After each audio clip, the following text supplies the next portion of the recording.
আজকে আমরা পড়ব বায়ুর চাপ বলয় নিয়ে।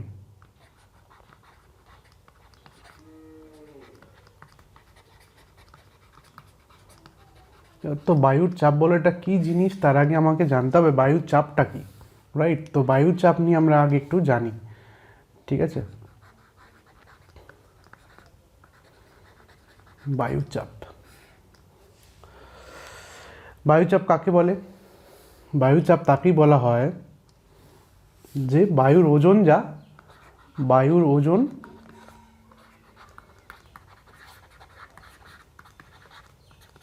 বায়ুচাপ। বায়ুর ওজনটাই হচ্ছে বায়ু চাপ, ঠিক আছে? ইংরেজিতে এটাকে বলা হয় এয়ার প্রেসার। আমরা একটা ফর্মুলা জানি সবাই। ফর্মুলাটা কি না,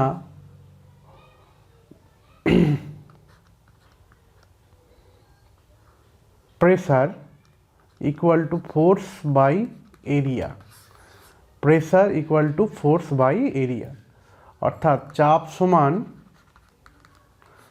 বল বাই ক্ষেত্রফল। এটা আমরা জানি, ঠিক আছে? চাপ সমান বল বাই ক্ষেত্রফল।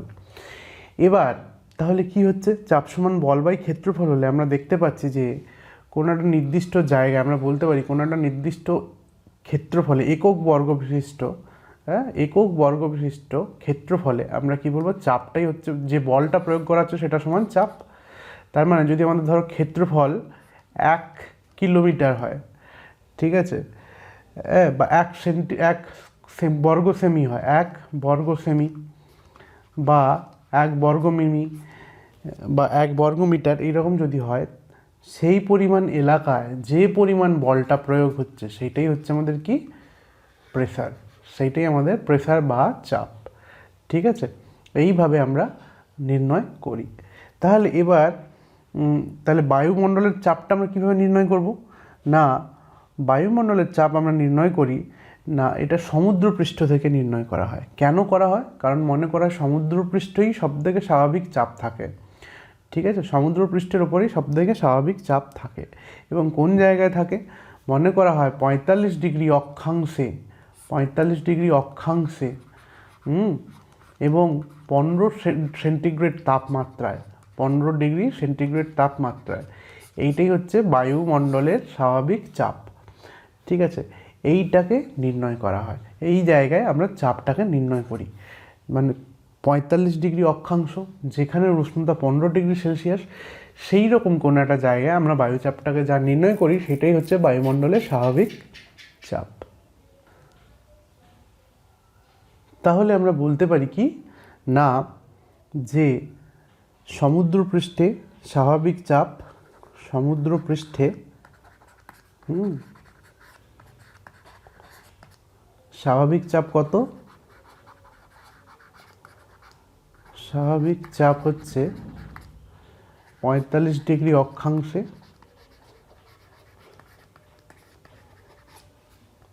15 ডিগ্রি সেন্টিগ্রেড বা সেলসিয়াস তাপমাত্রায়। এটাই হচ্ছে আমাদের কাছে স্বাভাবিক চাপ, ঠিক আছে? সমুদ্রপৃষ্ঠে 45 ডিগ্রি অক্ষাংশে 15 ডিগ্রি সেলসিয়াস উষ্ণতায়। তাহলে এইটা কত হয়, এই চাপটা অ্যাকচুয়াল কত হয়? এই অ্যামাউন্টটা দাঁড়ায় 1 কেজি বর্গ সেমি। 1 কেজি বর্গ সেমি হচ্ছে, এইটা হচ্ছে এই জায়গার তোমার স্বাভাবিক চাপ, ঠিক আছে? এই হচ্ছে ব্যাপার, ঠিক আছে? তাহলে এইটা আমরা জানলাম। এবার আমরা আর চাপ সম্পর্কে আরও কয়েকটা জানা উচিত, ঠিক আছে? আর এইটাকে আমরা বলা হচ্ছে প্রমাণ বায়ুচাপ বা স্বাভাবিক চাপ বলবো, আর একটু ভদ্র ভাষায় বলবো কি, প্রমাণ বায়ু চাপ। হ্যাঁ, টার্ম যদি টেকনিক্যাল টার্ম ইউজ করি এটাকে বলা হবে প্রমাণ বায়ু চাপ, ঠিক আছে? ইংরেজিতে বলা এনটিপি বা এসটিপি। তো এই হচ্ছে ব্যাপার, প্রমাণ বায়ুচাপ এটা বলা হয়, ঠিক আছে? তো এইটাকে এবার পারস্তম্ভ, এবার চাপ মাপার একক কী জানি আমরা? চাপ মাপার একক হচ্ছে ব্যারোমিটার। চাপ কিসে মাপা হয়? ব্যারোমিটারে। ঠিক আছে, চাপ মাপা হয় ব্যারোমিটারে, চাপ মাপার একক ব্যারোমিটার। এবার পারস্তম্ভের উচ্চতা কত? পারস্তম্ভের উচ্চতা ব্যারোমিটারে দাঁড়ায়, ব্যারোমিটারে পারদ থাকে। এবার সেই পারস্তম্ভের উচ্চতা এইরকম প্রমাণ চাপমাত্রা হয় 29.9 ইঞ্চি, 9.2 একদম স্পেসিফিক 29.92 ইঞ্চি। ঠিক আছে, আর কি, আর বা 760 মিলিমিটার, 760 মিলিমিটার, বা আর কি হচ্ছে 1013.22 মিলিবার। এই সব মাপগুলোই সমান। হ্যাঁ, এটাকে আমরা লিখি 76 সেন্টিমিটার পারস্তম্ভ। মানে অ্যাকচুয়ালি পারদের ব্যারোমিটার, তো সেখানে পারদের কতটা ওঠানামা হয় তার ভিত্তিতে নির্ভর করে আমরা সেই জায়গায় চাপ নির্ণয় করি। তো নর্মাল যেটা চাপ, স্বাভাবিক যে চাপ, সেটা 76 সেন্টিমিটার পারস্তম্ভের সমান হয়। ঠিক আছে, তো সেইটাকেই আমরা নির্ণয় করি। ঠিক আছে, এইভাবে আমরা চাপকে নির্ণয় করি। এবার তাহলে উচ্চচাপ নিম্নচাপ কীভাবে নির্ণয় করব? উচ্চচাপ নিম্নচাপ হচ্ছে যে 76 সেন্টিমিটার যেটা পারস্তম্ভ আছে, 76 সেমি যে পারস্তম্ভ আমরা পাচ্ছি, হ্যাঁ, তার থেকে যদি মানে থার্মোমিটার এই ব্যারোমিটারের রিডিং যদি তার থেকে বেশি হয়, তখন সেটা হচ্ছে উচ্চচাপ, হাই প্রেশার। ঠিক আছে, আর 76 সেমির কম হলে কি হবে? 76 সেমির কম হলে কি হবে? কম হলে পারস্তম্ভে সেটা হবে নিম্নচাপ। সেটা কি হবে? নিম্নচাপ। তার নিম্নচাপ বা লো প্রেশার হবে। এইভাবেই আমরা মোটামুটি আমরা ক্যালকুলেশন করি কীভাবে উচ্চচাপ কীভাবে নিম্নচাপ হয়। আরেকটা মজার ব্যাপার হচ্ছে যে আমাদের শরীরে কি হয়, আমরা কিন্তু চাপ অনুভব করতে পারি না, আমরা চাপ অনুভব করি না আমাদের শরীরে। কেন বলো তো? বিকজ আমাদের শরীরের যে চাপ আভ্যন্তরীণ এবং বাইরের বায়ুমণ্ডলীয় চাপ, তাহলে আমাদের শরীর যদি এটা হয়, ঠিক আছে, আমাদের শরীর যদি এটা হয়, ঠিক আছে, তার আভ্যন্তরীণ যে চাপ আর বাতাসের বায়ুমণ্ডলীয় যে চাপ, বাইরের বায়ুমণ্ডলীয় যে চাপ, দুটো কিন্তু ইকুয়াল হয়। দুটো ইকুয়াল হয়ে যাওয়ার ফলে আমরা কোনো চাপ অনুভব করি না, আমাদের চাপ অনুভব হয় না। ঠিক আছে, এবার এই হচ্ছে ব্যাপার। এবার আমরা চাপ মাপার যন্ত্র কী ব্যবহার করি? চাপ মাপার যন্ত্র আমাদের আছে অনেক প্রকারের আছে, 5-6 রকমের আমরা ইউজ করি। তার মধ্যে সবথেকে যেটা মানে প্রাচীন, সেটা আমরা বলতে পারি টরিসেলির ব্যারোমিটার। চাপ মাপতে আমরা ব্যারোমিটার ব্যবহার করি, সেটা তো সবাই জানি। ব্যারোমিটার অনেক টাইপ আছে, তো টরিসেলির ব্যারোমিটার, এটা হচ্ছে চাপ মাপার সবথেকে প্রাচীন যন্ত্র। ঠিক আছে, আবিষ্কার তিনি করেছিলেন টরিসেলি 1643 খ্রিস্টাব্দে। ঠিক আছে, ইভানগেলিস্তা টেরিসেলি তিনি প্রথম এটা তৈরি করেছিলেন। ঠিক আছে, পরবর্তী ক্ষেত্রে আরও হয় 14 ব্যারোমিটার আবিষ্কার হয়। ঠিক আছে, 14 ব্যারোমিটারে খুব সূক্ষ্মভাবে আমরা কিন্তু একদম নিখুঁতভাবে আমরা কী করতে পারি? আমরা চাপ মাপতে পারি। তারপরে আছে অ্যানিরয়েড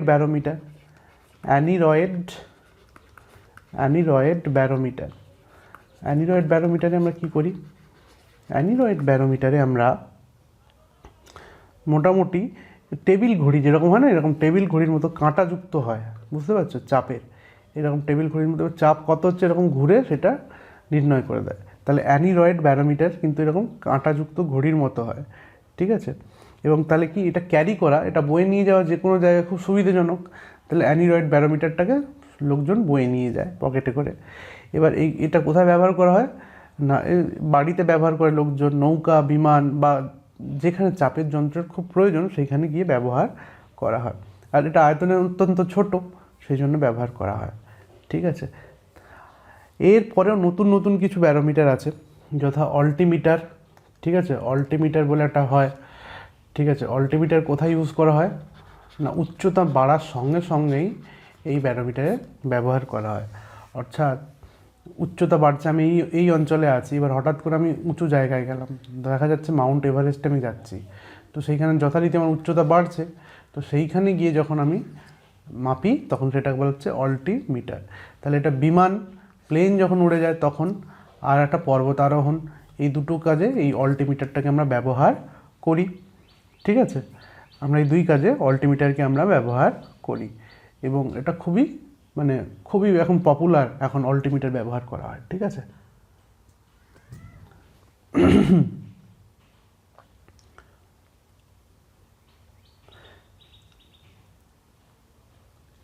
আর কি আছে, আর আছে ব্যারোগ্রাম।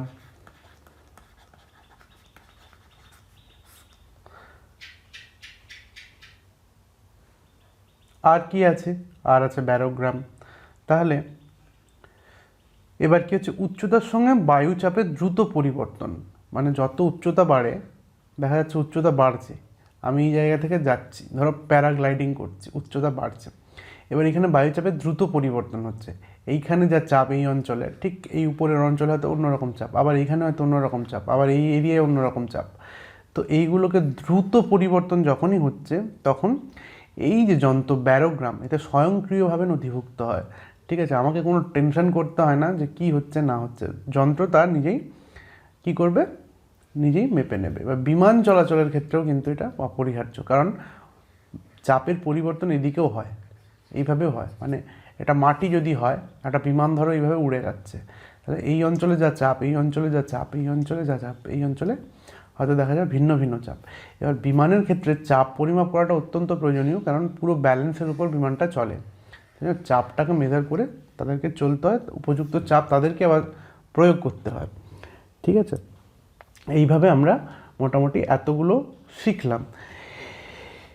এছাড়া আর কি আছে না, এছাড়া আমরা দেখতে পাচ্ছি, যদি বলা হয় এছাড়া আমাদের আছে আর সেরকম কিছু নেই। তবে কি, বায়ুচাপের একক সাধারণত কী হয়, বায়ুচাপের একক বলা হয় মিলিবার-কে। বায়ুচাপের একক বলা হয় কাকে, মিলিবার-কে। বায়ুচাপের একক মিলিবার।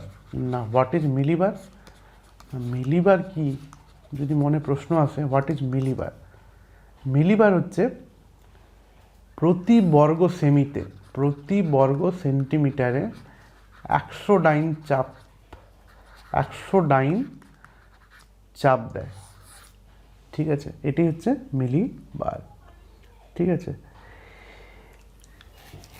এবার কি না, 1 মিলিবার সমান, একটা মাথায় রাখো, কোয়েশ্চেন আছে, 1 মিলিবার সমান কিন্তু 1000 বার, 1000 বার, এটা মাথায় রাখবে, উল্টো যেন না হয়। তোমরা মিটার দেখো, মিটার দেখে মিলিমিটার করে নেবে, সেরকমটা না, 1 মিলিবার সমান 1000 বার। ঠিক আছে, এই হলো আমাদের মোটামুটি চাপ সম্পর্কে প্রাথমিক ধারণা। এবার আমাদেরকে শিখতে হবে যে বায়ুচাপকে নিয়ন্ত্রণ কে করে, বায়ুচাপের যে তারতম্য হয়, প্রভেদ ঘটে, তফাৎ ঘটে, তার নিয়ন্ত্রণটা কি করে না। খুব সিম্পল ব্যাপার আছে, কতগুলো আছে আমরা জানি। বায়ুচাপ নিয়ন্ত্রণকারী কি কি আছে শক্তি, বায়ুচাপ নিয়ন্ত্রণ করে কে কে না, আমরা জানি কি অনেকগুলো আছে, আমি লিখে যাচ্ছি পরপর। দেখো, উষ্ণতা, উষ্ণতা বায়ুচাপ নিয়ন্ত্রণ করে। আর কে করতে পারে, জলীয় বাষ্প, জলীয় বাষ্প বায়ুচাপ নিয়ন্ত্রণ করে। আর কে করে, আবর্তন গতি, পৃথিবীর আবর্তন গতি বায়ুচাপ নিয়ন্ত্রণ করতে পারে। আর কে করতে পারে, স্থলভাগ ও জলভাগের বন্টন, এরা বায়ুচাপকে নিয়ন্ত্রণ করতে পারে। হাউ, কিভাবে না, ধরা যাক উষ্ণতার ক্ষেত্রে, আমরা যদি উষ্ণতাটাকে কনসিডার করি, তাহলে উষ্ণতা কি করে না, উষ্ণতার সঙ্গে বায়ুচাপের সম্পর্ক ব্যস্তানুপাতিক। তাহলে উষ্ণতা আর বায়ুচাপ, উষ্ণতার বায়ুচাপ কি ব্যস্তানুপাতিক, ব্যস্তানুপাতিক। কেন ব্যস্তানুপাতিক না, তার কারণ হচ্ছে যত উষ্ণতা বাড়লে কি হবে, বায়ুচাপ কমবে, বায়ুচাপ কমবে। উষ্ণতা বাড়লে বায়ুচাপ কমে। কেন কমে না, উষ্ণতা বাড়লে বায়ুচাপ কমার কিছু কারণ আছে। হ্যাঁ, তার কারণ যত উষ্ণতা বাড়বে, আমি যদি ধরি উষ্ণতা বাড়ছে, তাহলে বায়ু কি হবে, যত উষ্ণতা বাড়লে কি হবে, আগে ধরা যাক বায়ু এরকম ছিল, এই পজিশন, এবার উষ্ণতা বৃদ্ধি পেল, টেম্পারেচার বেড়ে গেল, তখন বায়ু কি হবে, হালকা হয়ে যাবে। হ্যাঁ, বায়ু হালকা হয়ে যাবে। বায়ু হালকা হয়ে গেলে বায়ুর নিজে প্রসারিত হয়। আমরা জানি যে বায়ু উষ্ণ থেকে হয়ে গেলে হালকা হয়ে ওপর দিকে ওঠে, বায়ু প্রসারিত হয়। আর প্রসারিত হলে কি হয়, আমরা ফর্মুলাটা শিখে এসেছি যে pressure equal to force by area. তাহলে pressure equal to force by area. এবার দেখো একই পরিমাণ বায়ু কি হচ্ছে, একই পরিমাণ বায়ু কিন্তু এখন অনেকটা এরিয়া জুড়ে, অনেকটা জায়গা জুড়ে জায়গা দখল করে বসে আছে। তাহলে জায়গা যদি তলার বেড়ে যায়, তাহলে জায়গা যদি তলার বেড়ে যায় তাহলে কি হবে, উষ্ণতা যদি তাহলে বাড়ে তাহলে বায়ুচাপ কমে যাবে। উষ্ণতা বেড়ে গেলে কী হবে, বায়ুচাপ তাহলে কমবে। তাহলে এরিয়া যেহেতু কমে যাচ্ছে, তাহলে আগে যদি ধরলাম আগে ধরলাম আমি ধরলাম প্রেশার ছিল এখানে 5, হ্যাঁ, কোনো 5 একক ছিল, 5 একক প্রেশার ছিল। আর এরিয়া ছিল কত, এরিয়া ছিল আমি ধরলাম 1 একক।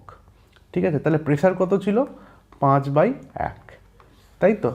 কিন্তু এই মুহূর্তে আমি ধরলাম 8 গুণ জায়গা নিয়ে নিচে, যেহেতু বায়ু প্রসারিত হয়ে গেছে। তাহলে এরিয়া হয়ে গেল 8, বায়ুর পরিমাণ বা বায়ু কিন্তু সেই সেম পরিমাণ ফোর্সই দিচ্ছে, একই পরিমাণ বল প্রয়োগ করছে, অর্থাৎ 5। ঠিক আছে, তাহলে এখন কত হলো, প্রেশারটা হয়ে গেল 5/8। তাহলে 5/8 কী হয়ে গেল, কম তো 5/1 থেকে। সুতরাং এইটা লো প্রেশার, এইটা হাই প্রেশার। সুতরাং প্রেশার বাড়লে টেম্পারেচার বাড়লেই বায়ু প্রেশার কমে যায়। উল্টোটা হয়, টেম্পারেচার কমে গেলে বায়ু কী হয়, সংকুচিত হয়ে যায়। বায়ু সংকুচিত হয়ে গেলে কি হবে, হ্যাঁ, মানে দেখাই আমি, টেম্পারেচার যদি কমে যায় তাহলে ধরা যাচ্ছে বায়ুর টেম্পারেচার কমে গেছে। তাহলে আগে বায়ু এরকম ছড়িয়ে ছিটিয়ে ছিল, এরকম বায়ু আগে ছড়িয়ে ছিটিয়ে ছিল, রাইট। এখন টেম্পারেচার কমে যাচ্ছে, তাহলে তার ফল কী হবে, বায়ু এখন আরও কনডেন্সড হবে, ঘনীভূত হবে। এবার ঘনীভূত হলে কী হবে, এরিয়া কমে যাবে। আগে যে এরিয়া ছিল তার থেকে এখন অনেক এরিয়াটা ছোট। তাহলে এরিয়া যখনই ছোট হয়ে যাচ্ছে তার ফলে কি হচ্ছে, প্রেশারটা বেড়ে যাচ্ছে। ঠিক আছে, তাহলে উষ্ণতার সঙ্গে চাপের সম্পর্ক ব্যস্তানুপাতিক। ঠিক আছে, এবার যদি বলা হয় তাহলে কি হবে না, দেখা যাবে এই উষ্ণতার সঙ্গে যেহেতু চাপের সম্পর্ক ব্যস্তানুপাতিক, তাই আমরা দেখতে পাবো সমভূমিতে প্রেশার বেশি, সমভূমিতে কি হয়, চাপ বেশি, পর্বতে চাপ কম, তাই তো। তেমনি দেখা যাবে সমুদ্রপৃষ্ঠে কি হয়, সমুদ্রপৃষ্ঠে আমরা জানি সমুদ্রপৃষ্ঠে ওই যে আমরা বললাম 45 ডিগ্রি অক্ষাংশে 15 ডিগ্রি সেলসিয়াস তাপমাত্রা, সমুদ্রপৃষ্ঠে কত, 100% আমরা ধরলাম প্রেশারের পরিমাণ কত বা চাপের পরিমাণ 100% হয়। ঠিক 6 কিলোমিটার উচ্চতায় যাও, সেইখান থেকে 6 কিমি উঁচুতে যাও, সেইখানে তুমি পাবে প্রেশারের পরিমাণ কত পাবে না, 50% হয়ে যাবে, প্রেশার কমে যাবে, 50% প্রেশার কমে যাবে। 18 কিলোমিটার উচ্চতায় যাও, 18 কিমি উচ্চতায় না, দেখা যাবে যে সেখানে 10% প্রেশার প্রায় নেই। ঠিক আছে, আর 32 কিলোমিটার উচ্চতায় যাও, অর্থাৎ সমুদ্রপৃষ্ঠ থেকে 32 কিমি উচ্চতায় যাও, 32 কিমি উচ্চতায় তুমি গেলে পাবে যে সেইখানে বায়ুর প্রেশার 1% মাত্র। সুতরাং আমরা বলতে পারি 99% বায়ুর প্রেশারই, হ্যাঁ, 32 কিলোমিটারের মধ্যে সীমাবদ্ধ, 32 কিলোমিটারের মধ্যেই সীমাবদ্ধ। বাকি যা 1% প্রেশার তা 32 কিলোমিটারের পরে হয়। ঠিক আছে, 99% প্রেশারই কিন্তু 32 কিলোমিটারের মধ্যে সীমাবদ্ধ। ঠিক আছে, এই হলো আমাদের উচ্চতার সঙ্গে তফাৎ। এবার উষ্ণতার সঙ্গে তফাৎটা কি, উষ্ণতার সঙ্গে তফাৎ আমি বলে দিয়েছি, উষ্ণতার সঙ্গে তফাৎটাই আমি বললাম। এবার উচ্চতার সঙ্গে এই তফাৎটা আমি বললাম, উচ্চতা বাড়ার সঙ্গে সঙ্গে কিন্তু কীরকমভাবে প্রেশারটা চেঞ্জ হয় সেটাও আমি বললাম। তাহলে 1 নম্বরে ছিল উষ্ণতা, 2 এলো আমাদের উচ্চতা। তাহলে উচ্চতা বাড়লে কি হয়, সমুদ্রপৃষ্ঠ থেকে উচ্চতা বাড়লে প্রেশার বেসিক্যালি কি হয়, প্রেশার মোটামুটি আমাদের উচ্চতা বাড়ার সঙ্গে সঙ্গে তোমার প্রেশার কি হয়, বাড়তে থাকে উচ্চতা বাড়ার সঙ্গে সঙ্গে। ঠিক আছে, উচ্চতা বাড়লে কী হয়, প্রেশার কমতে থাকে, উচ্চতা বাড়লে প্রেশার কমতে থাকে, উচ্চতা বাড়লে প্রেশার কমবে, উচ্চতা কমলে প্রেশার বাড়বে। যত নিচের দিকে সমুদ্রপৃষ্ঠের দিকে প্রেশার কিন্তু বাড়া, যত নিচের দিকে আমরা নামবো প্রেশার বাড়া, যত উপর দিকে উঠবো তত প্রেশার কমা। ঠিক আছে, এই নিয়ে কেন হতে পারে? উচ্চতা বাড়ার সঙ্গে সঙ্গে প্রেশারটা কমার বা বাড়ার, উচ্চতা যদি বাড়ে তাহলে কেন কমছে? প্রশ্ন আসতে পারে যে উচ্চতা বাড়ার সঙ্গে সঙ্গে প্রেশার কমছে কেন? কারণ উচ্চতা যত, এটার মূল কারণ অভিকর্ষ বল। পৃথিবী তার নিজের কেন্দ্রের দিকে বাতাসকে টেনে রাখছে। যত উঁচুর দিকে যাব তত দেখা যাবে সেই জন্য কম বাতাস থাকবে, বা অভিকর্ষ থেকে দূরে থাকার ফলে আকর্ষণ কম। ঠিক আছে, তাহলে ম্যাক্সিমামটাকেই অভিকর্ষের কারণে পৃথিবী নিজের কেন্দ্রের দিকে টেনে রাখছে। ওপর দিকে যত যাব কিছুটা করে আকর্ষণ কম হতে থাকে, তার ফলে বাতাস যত ওপরের দিকে যাব ভূপৃষ্ঠ থেকে তত কম থাকে। ঠিক আছে, এইটা হচ্ছে মেইন ফ্যাক্ট। 2 হচ্ছে কি উষ্ণতার সঙ্গে সম্পর্ক আছে। ঠিক আছে, উষ্ণতার সাথে কি সম্পর্ক বাতাসে? কিছু বাতাস উত্তপ্ত হয়ে উপরে চলে যায়। ঠিক আছে, এবার বাতাস তো ভারী হয়, ম্যাক্সিমাম বাতাস আমরা কি জানি? বাতাস ভারী। ম্যাক্সিমাম বাতাসে আমরা জানি কি 77% বোধহয় নাইট্রোজেন, 20% অক্সিজেন। ঠিক আছে, এবার এই দুটো গ্যাস ভারী, N2 আর O2, এই দুটো গ্যাসই ভারী গ্যাস। তো ভারী গ্যাস হওয়ার জন্য নিচের দিকেই এটা থাকে।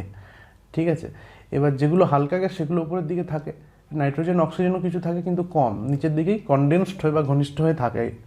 ঠিক আছে, তার ফলে উচ্চতা যত বাড়ে তত কী হয়? বাতাসের পরিমাণ উপরে কমে, নিচের দিকে ভারী গ্যাস থাকার জন্য নিচের দিকটা বেশি হয়। ঠিক আছে, এর ফলে আমরা কিন্তু উচ্চতা বাড়লে আমরা দেখতে পাই প্রেশার কমে যাচ্ছে, আর উচ্চতা কমলে প্রেশার বেড়ে যাচ্ছে। তাহলে এই হচ্ছে সম্পর্ক। ঠিক আছে,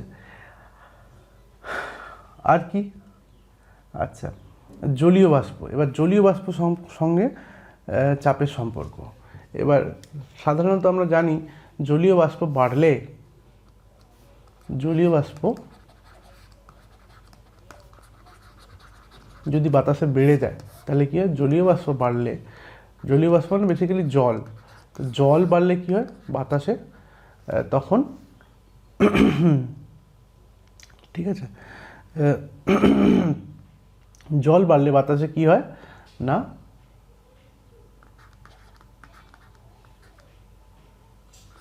প্রেশার কমে যায়। জল বাড়লে বাতাসে প্রেশার কমে যায়। সেখানে আর্দ্র অঞ্চলে নিম্নচাপ বেশি হয়, আর্দ্র অঞ্চলে নিম্নচাপ বেশি হয়। ঠিক আছে, প্রেশার কমে যায়, নিম্নচাপ মানে লো প্রেশার। কেন স্যার?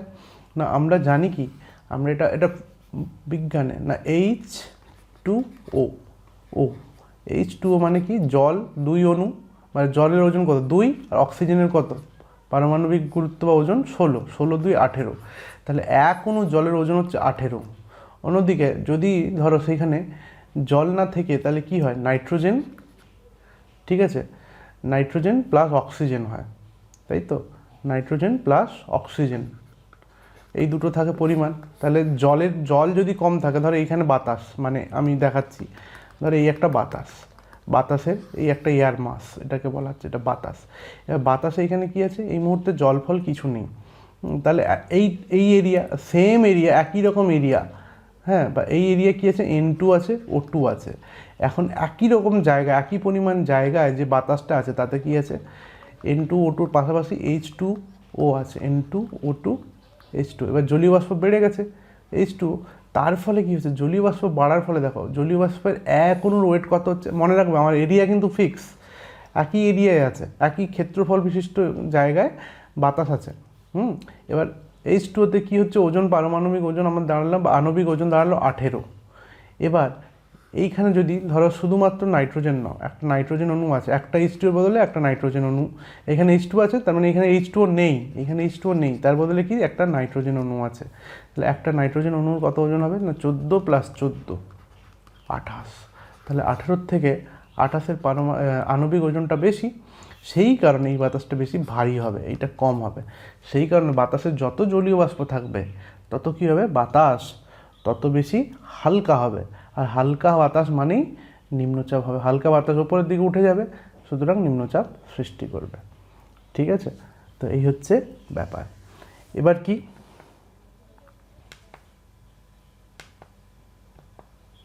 আবর্তন গতি। না, আবর্তন গতির উপরেও কিন্তু নির্ভর করছে প্রেশার বা চাপ। কীরকম?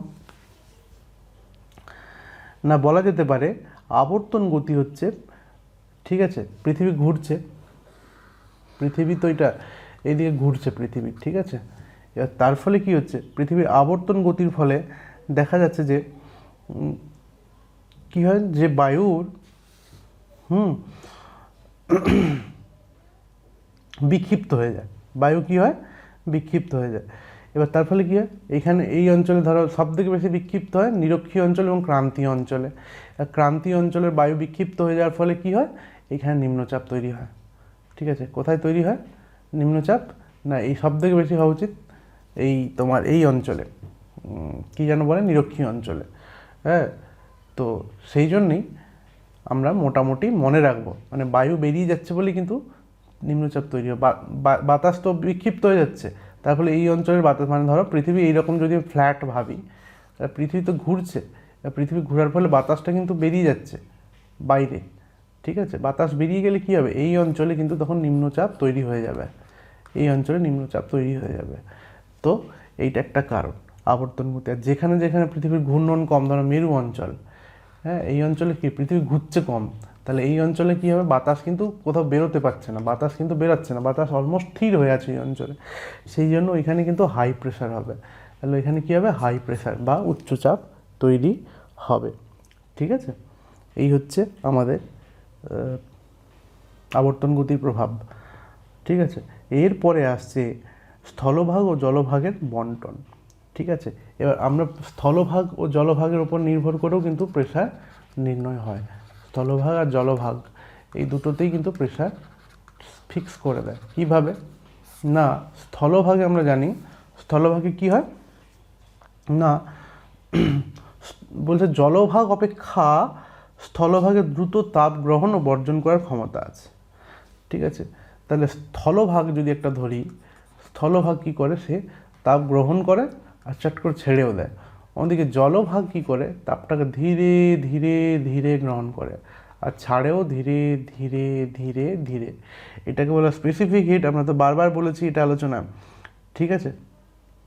এই জন্য কী হয়, দিনের বেলা যেহেতু স্থলভাগ কী হয়ে যাচ্ছে, উত্তপ্ত হয়ে যাচ্ছে, এবার তারপরে নিম্নচাপ এই অঞ্চলে সৃষ্টি হবে, কেননা উত্তপ্ত হয়ে যাচ্ছে, বাতাস হালকা চলে যাচ্ছে চারিদিকে, তার ফলে এই অঞ্চলটা কী হয়, দিনের বেলায় নিম্নচাপ সৃষ্টি হচ্ছে। কিন্তু রাতের বেলার ক্ষেত্রে কি হয়, রাতের বেলায় দেখা যাচ্ছে যে জলভাগে তখন কিন্তু উষ্ণতা বেশি, রাতের বেলায় কিন্তু স্থলভাগ ঠান্ডা, রাতের বেলায় দেখা যাচ্ছে জলভাগে তখনও উষ্ণতা বেশি, তখন রাতের বেলায় নিম্নচাপ কি হয়, রাতের বেলা জলভাগে নিম্নচাপের সৃষ্টি হয়। সেই জন্য কোনো অঞ্চলে দেখবে যেখানে নদী আছে, রাতের বেলায় সেই দিকে বাতাস বয়ে যায়, আবার দিনের বেলায় দেখবে স্থলভাগে বাতাস বয়ে যায়। এটাই কারণ, তাই নদীর পাড়ে লোকজন রাতের বেলা বসতে ভালোবাসে, এটা একটা কারণ, ঠিক আছে। রাতের বেলা নদীর জল শান্ত থাকে, ঠান্ডা হয়, তার কারণ বাতাস নদীর ধারে ধারে বইতে থাকে, ঠিক আছে। এই হচ্ছে ব্যাপার।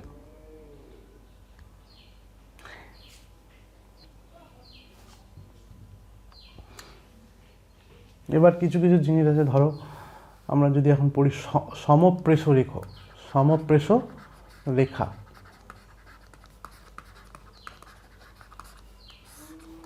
না সমপ্রেষ রেখাটা কি, সেম এটাকে ইংরেজিতে বলা হয় আইসোবার।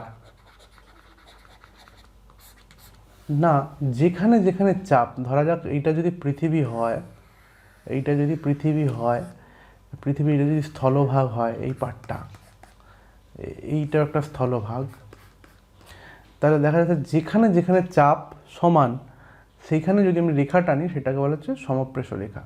অর্থাৎ দেখা যাবে এই অঞ্চলের চাপ হয়তো সমান, এই অঞ্চলের চাপ হয়তো সমান, আবার এই অঞ্চলের চাপ এইরকম হয়ে গেছে, হয়ে এইরকমভাবে এসছে, আর এইরকম হয়তো ঘুরে গেল, এইভাবে হয়। এবার কেন বলবো স্যার ঘুরে গেল, কারণ চাপ যেরকমভাবে যে জায়গায় হবে সেই হিসাবে আমাদেরকে সমপ্রেষ রেখা টানতে হবে। এবার জেনারেলি চাপ স্থলভাগ জলভাগের উপর নির্ভর করলেও উষ্ণতা, জলীয় বাষ্প বিভিন্ন জিনিসের উপর নির্ভর করে, তারপরে চট করে আমরা মেজার করে ফেলতে পারি না চাপটা। সমউষ্ণ রেখার মতো এরকম সহজ বা এত সাধারণ সমপ্রেষ রেখার ছবি হয় না, একটু জটিল হয়, ঠিক আছে।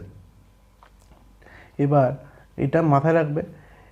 এবার বলছে যে এইগুলো অক্ষরেখার সঙ্গে সমান্তরালে বিস্তৃত হয়, কিন্তু কিছু কিছু জায়গায় গোলও হয়ে যায়।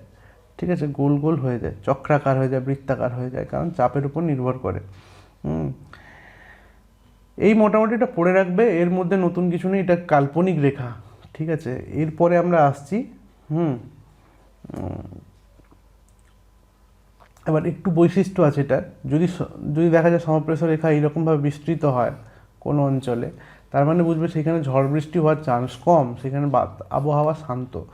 অন্যদিকে যদি সমপ্রেষ রেখা এরকম বাঁকা হয়, ঠিক আছে, অর্থাৎ কোনো জায়গা দিয়ে যাচ্ছে, এরকম যেতে যেতে হঠাৎ করে বেঁকে গেল, বেঁকে গিয়ে আবার চলে গেল, এর কারণ এইটা, এই মানেটা বুঝবে যে এইখানে ঝড় বৃষ্টি হওয়ার চান্সটা প্রবল। ঠিক আছে, তাহলে এইটাকে বলা হচ্ছে সমপ্রেষ রেখা, তাহলে মাথায় রাখবে এটা। ঠিক আছে, এরপরে আমরা আসবো সমচাপ ঢাল।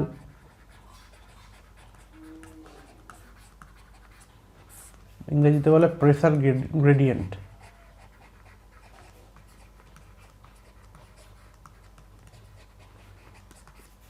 তো কি প্রেসার গ্রেডিয়েন্ট?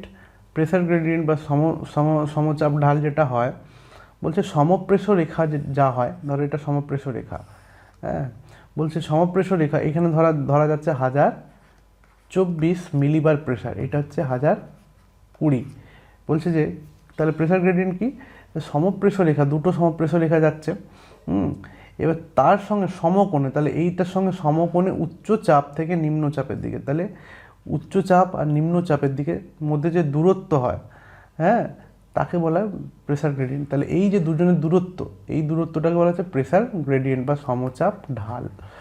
এর মাধ্যমে আমরা বুঝতে পারি যে কোথায় কীরকম প্রেসার বা কী আছে।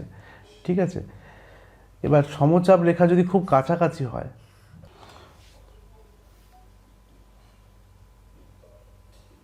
তখন বুঝবে যে বাতাস খুব জোরে বইবে। আবার যদি দূরে দূরে হয়, এরকম এতটা দূরে, তখন বুঝবে যে বাতাস জোরে বওয়ার সম্ভাবনা কম। ঠিক আছে, এই হচ্ছে ব্যাপার। এইগুলো নিয়ে এত ডিটেলস জানার দরকার নেই, যদি তোমরা গ্র্যাজুয়েশনে যাও তখন তোমরা জানতে পারো। ঠিক আছে, এতদূর অবধি পড়লাম। ঠিক আছে,